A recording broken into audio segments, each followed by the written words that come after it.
Priya, please please నీకు దండం పెట్టి చెప్తున్నాను, నన్ను వదిలిపెట్టు వదిలిపెట్టు.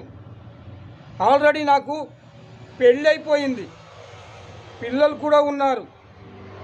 నేను ఇలా నా భార్య చూసిందంటే ఇక నాకు విడాకులే ఇచ్చేస్తుంది. ఇక నా భార్య విడాకులు ఇచ్చేస్తే నేను నా పిల్లలు అనాథలైపోతాము. నీకేం కావాలో చెప్పు.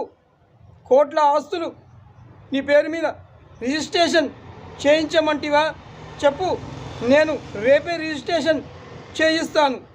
కానీ ప్లీజ్ నీకు దండం పెట్టి చెప్తున్నాను, నన్ను వదిలిపెట్టు ప్లీజ్. నన్ను